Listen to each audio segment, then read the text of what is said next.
Hello everybody, it's been a bit of a time since we last did this video thing, and that's mainly due to pressures at work. I've been away for a lot of the time, not so much you guys on YouTube, but some of my social media friends will have seen I've travelled quite extensively in Europe.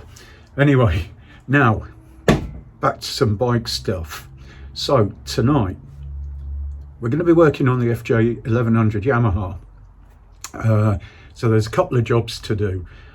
As you may have seen, if not, I will tie it in with this video. The old caliper on the rear, this is the offending article here, is very, very old. It's seized. Even when it was in working condition, it was quite worn. And I thought, for the cost of refurbing this and doing a nice job, surely there must be something I can replace it with. So by accident, I thought I was buying the rear caliper off of an XJR. But just by sheer luck, I'd actually purchased the front caliper. So why is that by luck? Well, first of all, the rear caliper would have been far harder to fit on the bike, whereas the front caliper just required a very small additional bracket, which I've manufactured. It fits, aligns perfectly. It uses common disc pads, which is really good, and it's working, fully functional, and it's a blue spot caliper, a standard Yamaha blue spot. So they use these on a variety of bikes, including the R1. They're a really, really good caliper, probably a bit too good for the rear of something like the FJ, but that's on. So we've got to look at maybe putting the pads in and building that up as a working caliper. The other thing is, probably when I got the FJ many moons ago, I kept on getting advisories every year on the rear disc getting to its limit. When I've looked at it, it's beyond its limit, you know. So I have purchased from France a Brembo rear disc. Why from France, I hear you say? Well, the simple fact was that this, the purchase cost, brand new disc, it was all sealed up, plus the carriage was quite a bit lower than buying the same thing from the UK.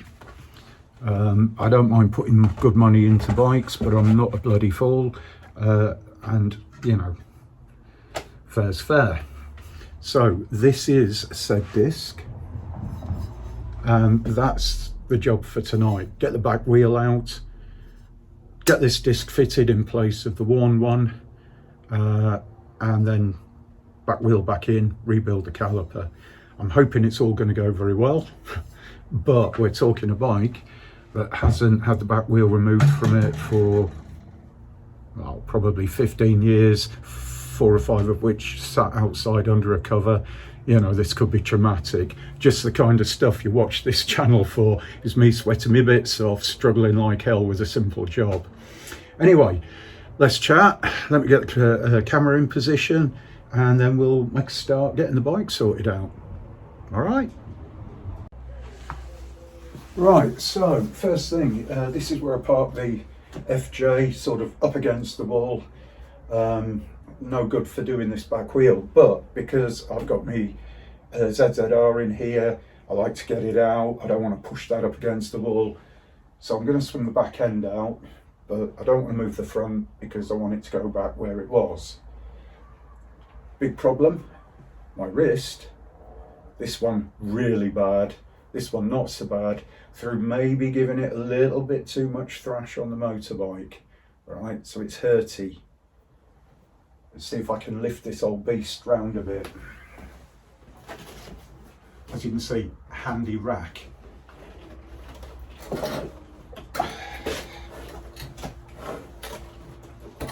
Right, that's giving me enough clearance, because I'm going to lift her up on the back end. Next thing,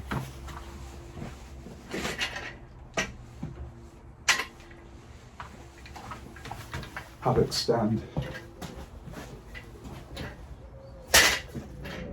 So you can start to see the main gubbins of the whole thing. One big nut. We'll get that dropped off, draw the rod out. As you can see, even the chain's a bit rusty and everything. Its wheel's a bit corroded. It has been a long time since I've given this bike proper love, but that's all changing. So yeah, let's get a spanner and get the job done.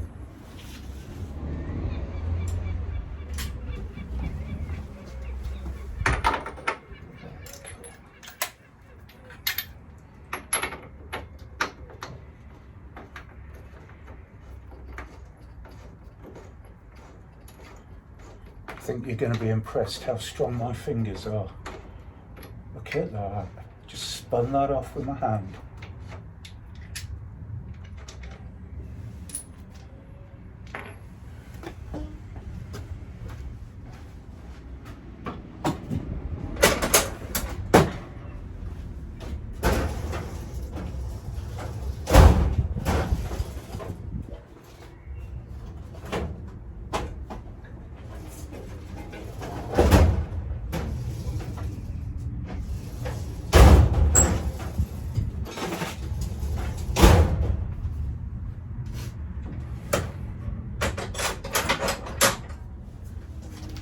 It's always the last straw you're looking.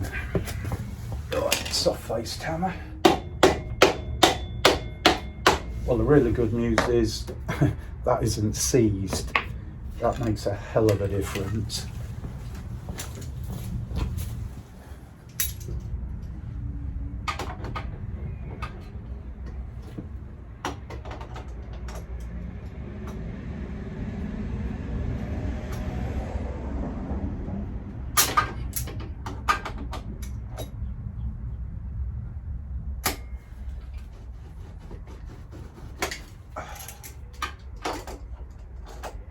Just putting a big set of grips on to the flange of the wheels axle bolt. That's got it. So I can draw this out. Now, this has already dropped down a little. Try and get my feet under that, hold it up. Sorry, my knee is probably right in your way. But all you really need to know is that's drawn the bar out. So from this point, we have the calipers fairly loose. And if I remember rightly, you can actually get all this assembly out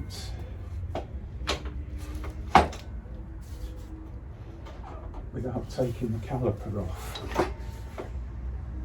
I'm sure. So once the spacer's out, you can skew the back wheel. Do you know, for the sake of it, I'm just going to take the caliper off. There's no point struggling for no good reason. And I'm guessing that's probably 12 or a 13 mil.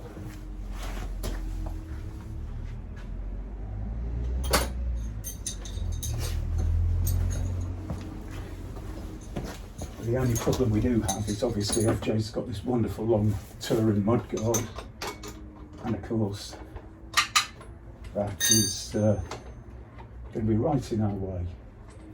But I do remember I found a bit of a trick to it all.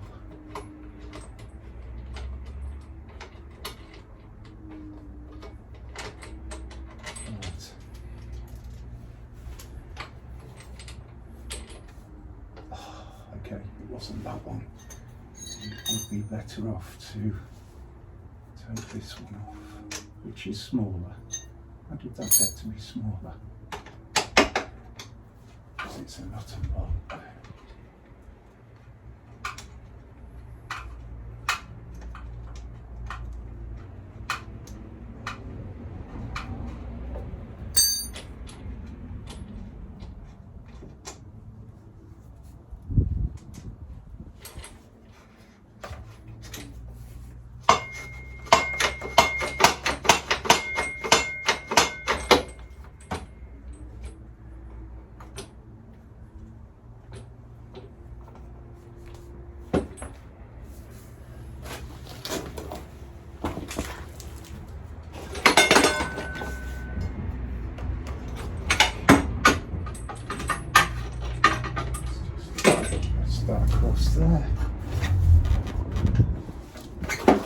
nearly there.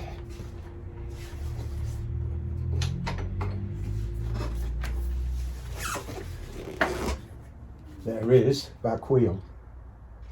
So we've got 6 mounting plates for this disc.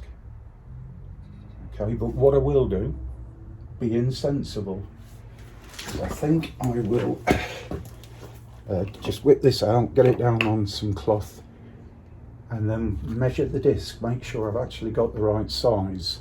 Always a bit dubious about things like that, so bear with me.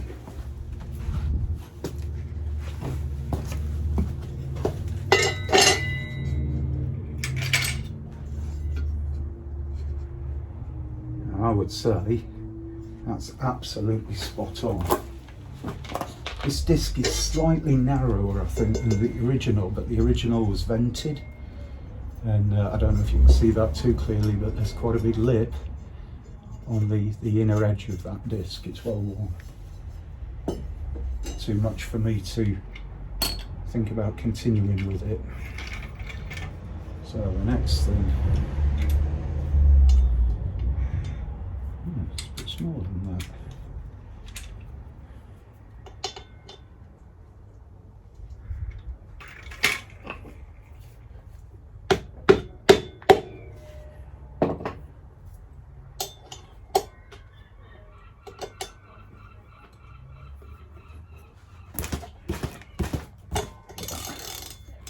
This is going to be quite badly seized.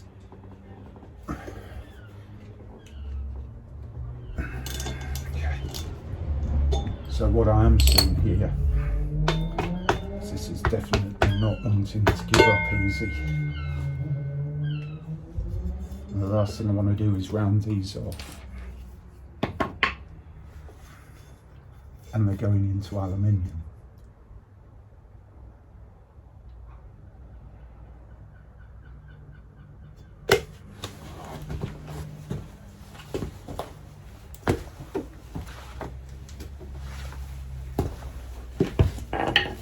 So, first thing I'm going to do is give it a bit of heat.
So the reason I've done that, those bolts are going to get hot, they're going to slightly expand.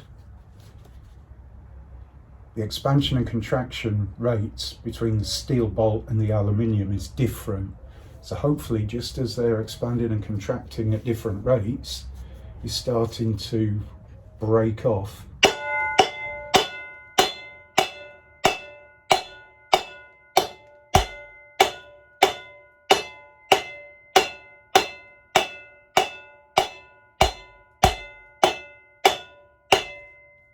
any corrosion that exists.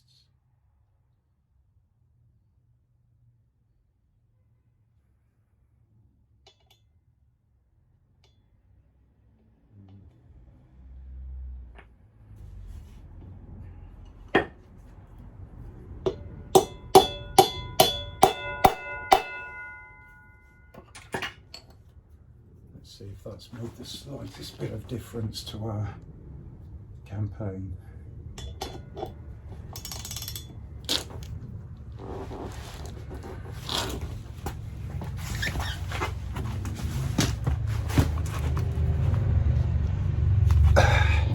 One.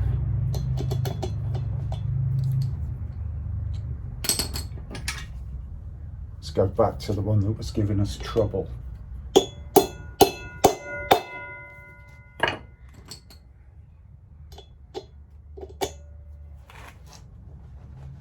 Two. Oh, the miracles of heat and violence. Come on, before the temperature starts dropping too much.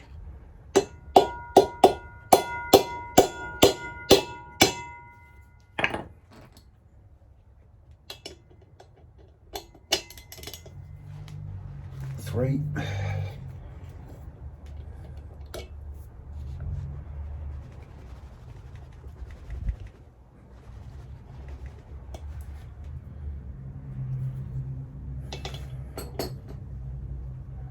I can feel the heat radiating off that disc. I don't think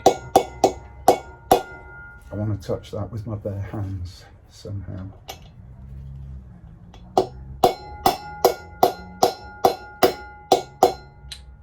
okay, come back to that.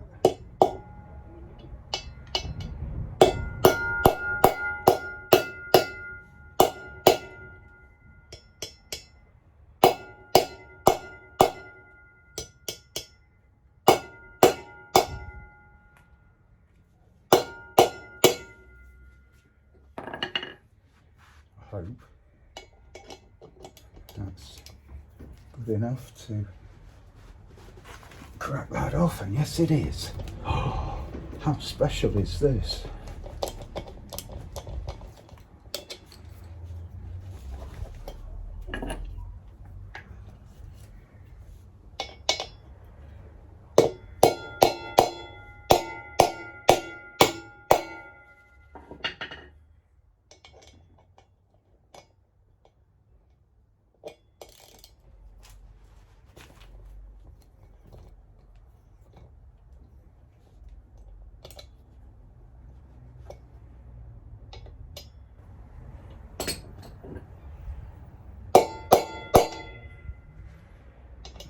Really dirty.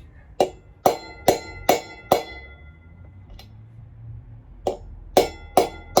go in.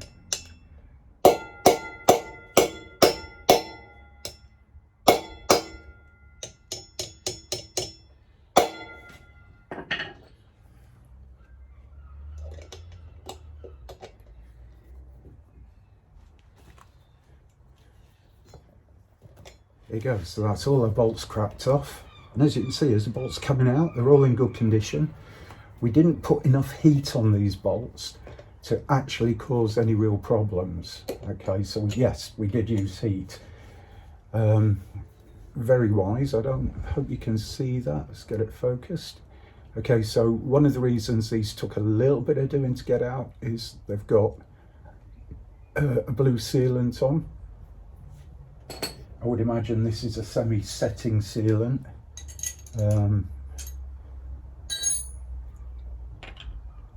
And what that's done is it stopped water getting into the threads, causing corrosion. It stopped the steel touching the aluminium, causing an electrolytic reaction, again stopping corrosion. And that's why with a little bit of heat that releases quite nicely and we can remove them out. When we rebuild this, if I've got some here, we shall use a semi-setting Loctite that's compatible with this thread lock. I know I've used it before. It'll do exactly the same job. We'll torque all this down and it should be good to go. But I think That's okay. I was going to say, I think the bolt's too hot for me to handle. Let's get the rest of these wound out and have a look at the disc.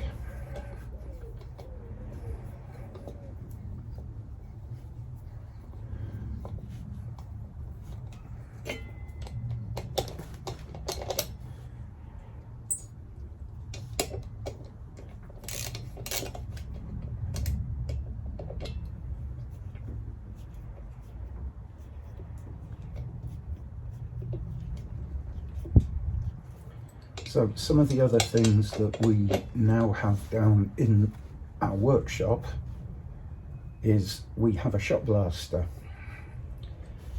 It's not a particularly superb one, but it does what it says on the tin. We also have a parts washer. So not that this back wheel will see the parts, the shot blaster, but some of these other items on the bike, like the rear indicator brackets, and bits and bobs like that, we will strip off, take down, shot blast, and then be able to repaint to a nice degree of finish. I don't want this bike to look mint.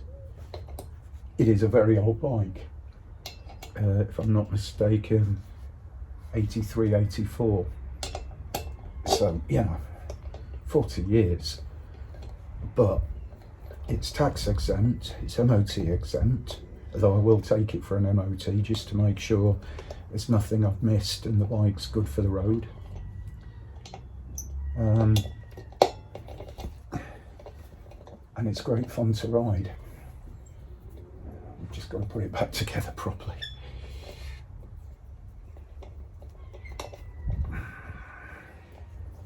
Right.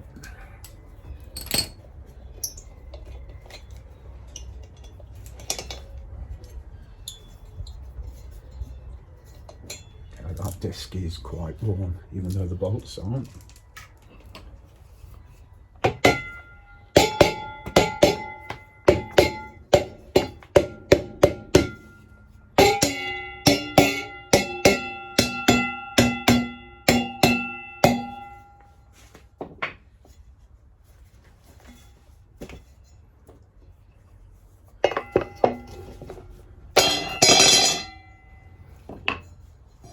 Now, if I angle said disc a little bit, you should be able to see here some lines, and these were mainly to clear water from the disc.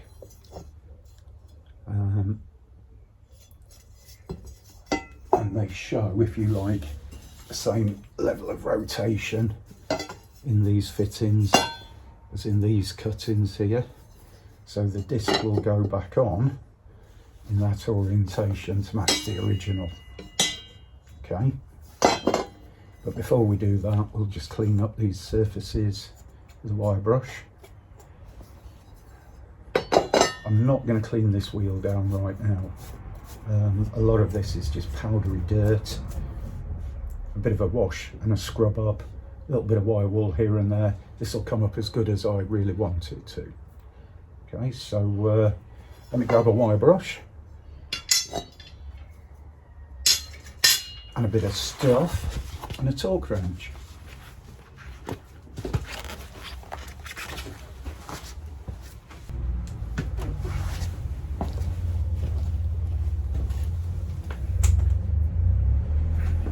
So I don't have any Loctite here, it's down at the barn. I do remember I took it down there.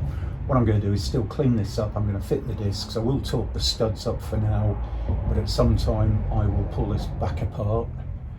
I'll probably order some Loctite tonight that I can leave here, and we'll get this assembled properly as per manufacturers. So here's a little tip for you. I buy sets of these brushes, usually get a brass one, a stainless steel one, and a normal sort of bristle one. They're really cheap. Any of the cheap shops will do it, Home Bargains, that sort of thing. The nice thing is about them is that they do quite a good job. They last quite well. They're ideal for little bits of work like this. and when you're done with them, you can just recycle them or throw them away. But they're more than sufficient for doing jobs like just taking off a bit of corrosion.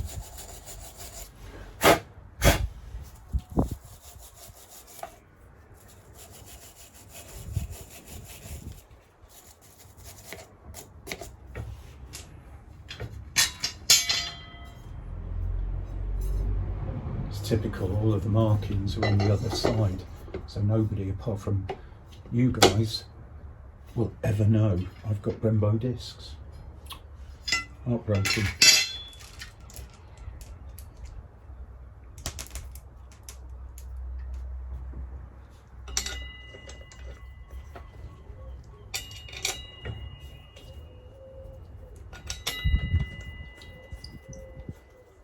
So the disc is a tight fit onto the holder, which is exactly the way I would want it to be.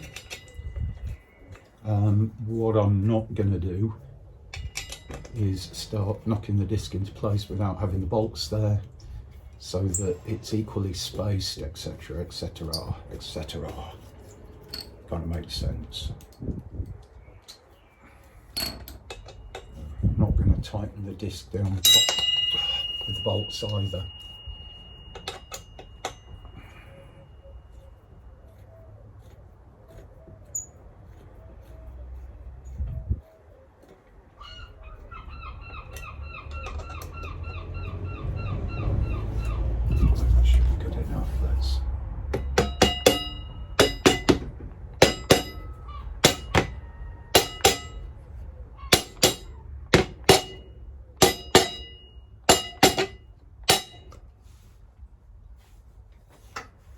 I think that's close enough.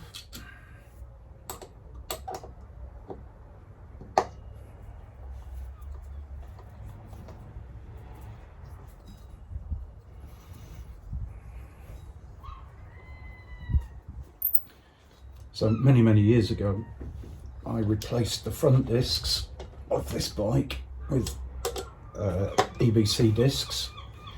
I run double H sintered pads. I replaced all of the Goodrich hoses, including the fluid clutch hose. I replaced all of the rubber hoses for Goodrich. And on this bike, it's got separate anti-dive, so there's hoses from the brake caliper to the anti-dive units. The anti-dive units were overhauled properly with Yamaha parts.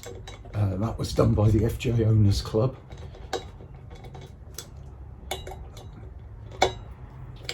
And I fully expect, apart from maybe having to do the master cylinder on the rear, the front master and clutch are FJR units recently purchased and are operational. I fully expect that we'll be in a good place with all of these mods I did,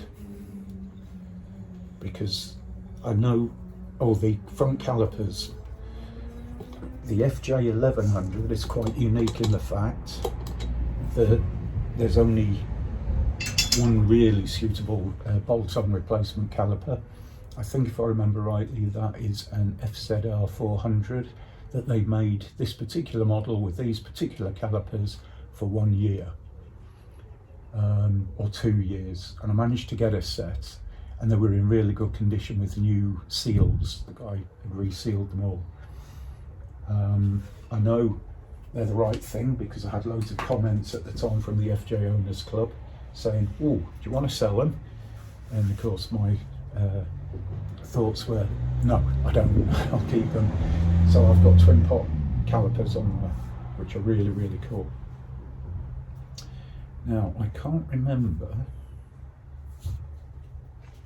exactly what these bolts should be at, but I just want to put them in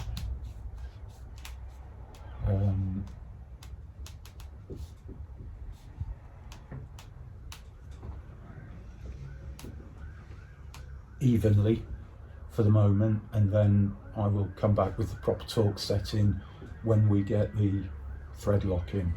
So I'm going to set them to 15 Newton meters, because if I remember rightly, they are not hugely taut. But you guys will probably tell me if I'm wrong.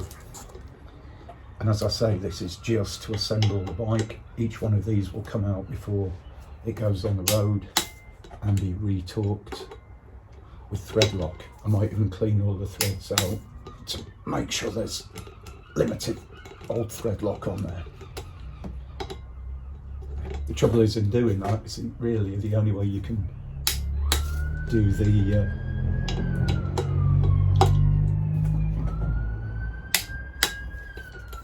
threading wheel is by using a tap, and you always risk taking more meat out of it. So I try not to use that method. Look at that. The other thing is, these discs are usually coated with a preservative, even stainless discs. So a good coating over of brake cleaner before you run this. Okay, so as I said, that's just down far enough to ensure the discs evenly loaded and not going to fall off the bike. Right.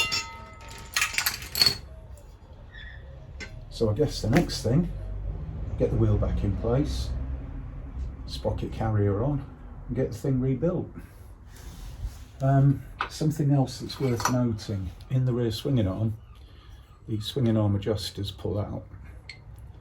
Whilst it's in this position, I'm going to give them a clean up, because A, they're filthy, but I want to clean these threads so I can set the adjuster.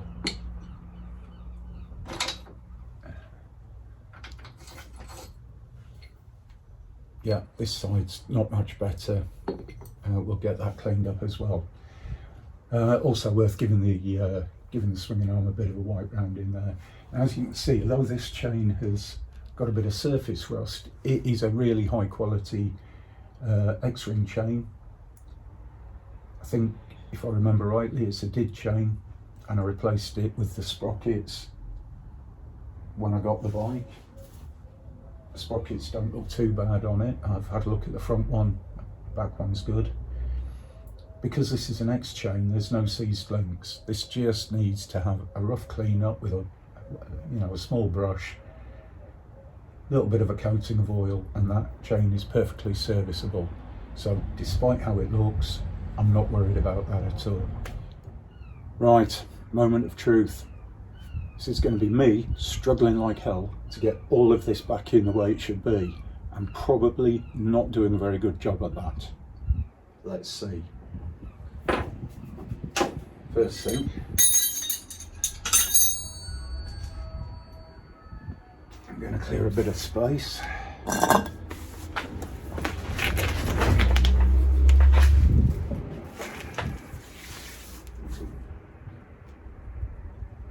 Get our sprocket carrier fitted.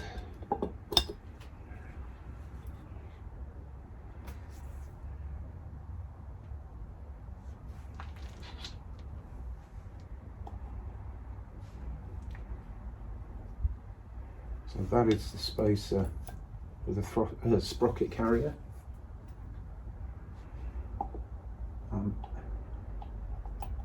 Add in the spacer for the disc, which somehow does not look big enough. I got those mixed up. Should that one go in there? Oh, that one definitely can't go in there, so that is correct for that. That is correct for that.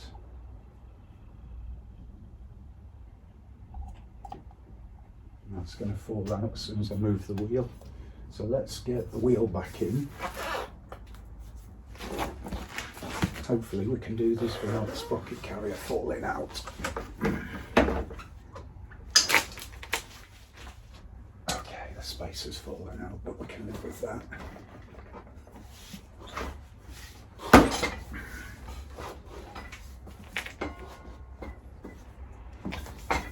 And what I've always found is if you can get the wheel in roughly the right position, it helps right from the word go. So in with our spacer again.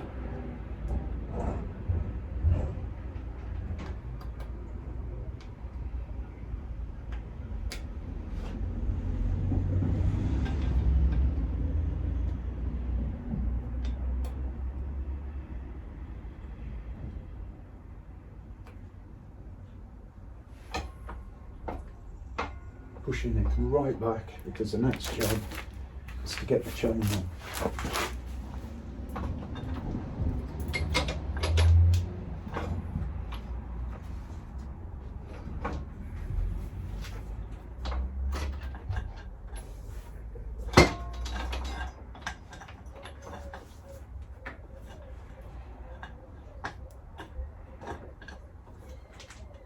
There you go, look at that. Super duper. So we've got our thing in place. I'm going to kind of lean that up against the swinging arm a little bit. We've got that in place. So I'm just going to move you.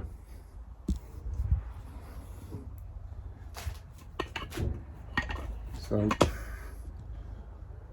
going to start on this side, and what I'm trying to do is think the best position where you kind of can see what I'm doing, but I'm not getting in your way.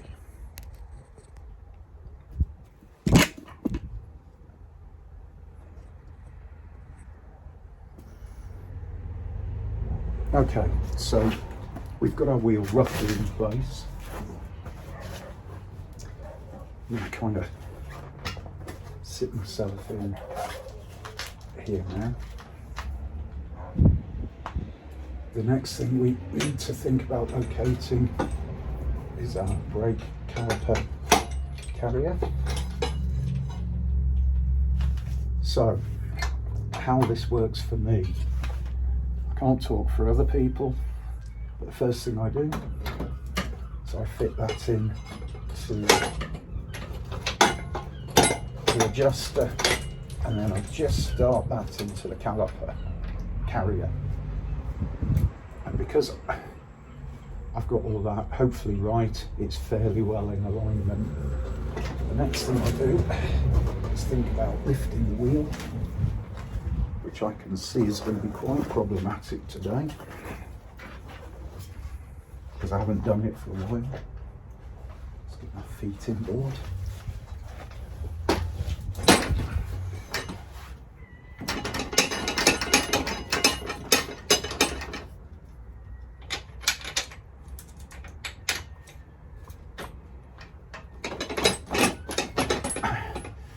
And then I've got that in so far.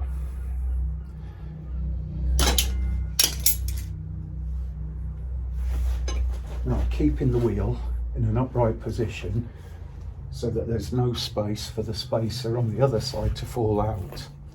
And then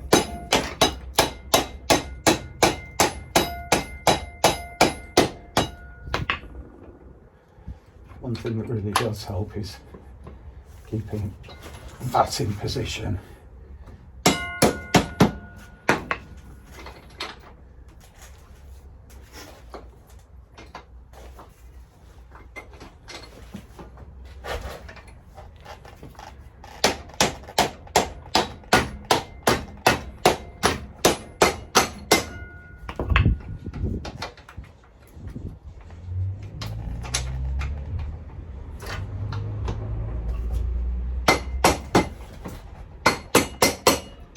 Right, so we are now up against probably the spacer on the other side.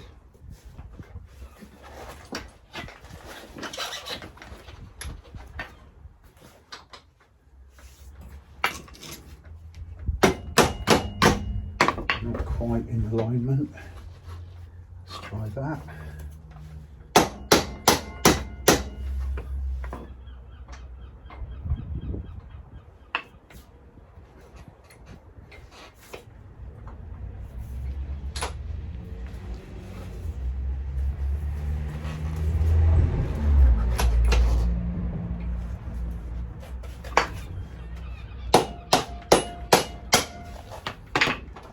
gradually, bit by bit, it's going in.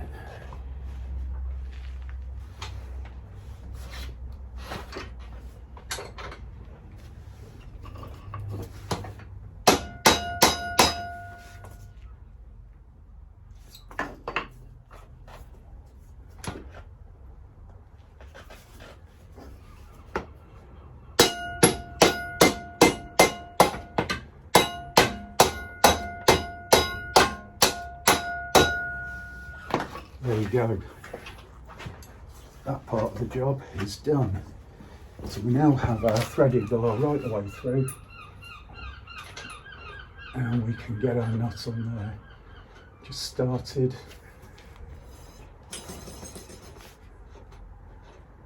Now I'm not going to go too much further, i.e. bolt all the back wheel up solid.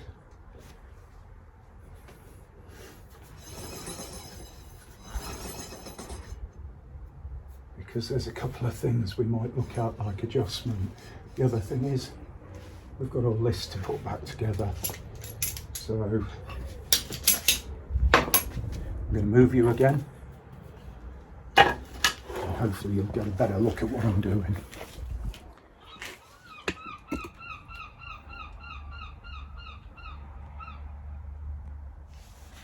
Right, caliper.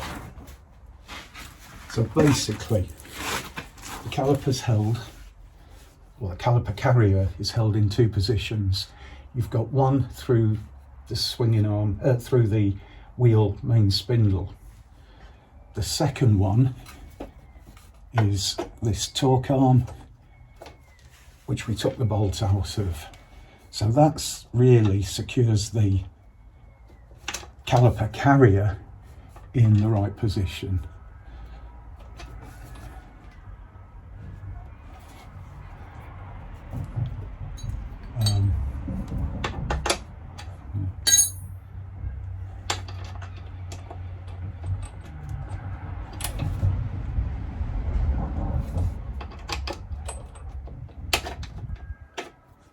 So we'll get this bolted in,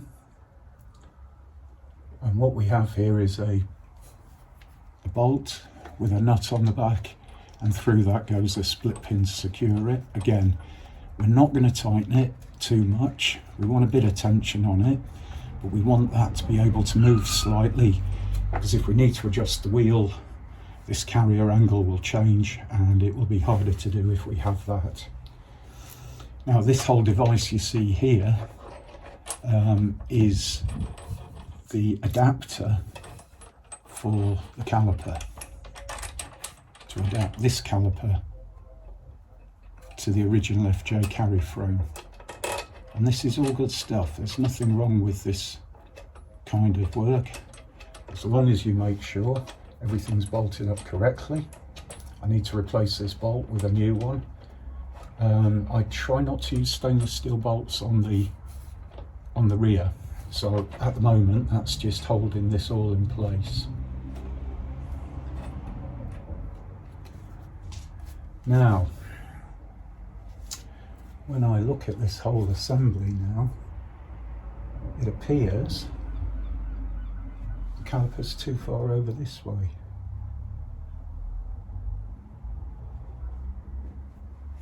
Because that's touching the disc.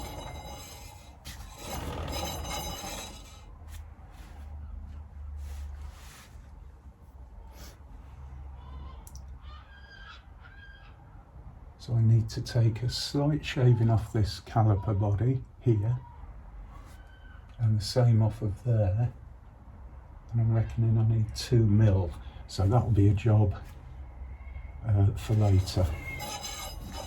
But right now it's close enough. Let's just undo that, make sure that we can get a general idea. How many FJs do you see blue spot calipers on the rear? Not many. So pretty much, for a quick job, we're done.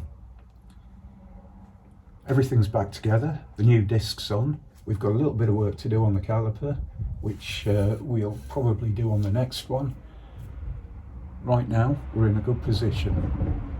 So I'm going to call it a day, go and have a cup of tea, and catch you guys later.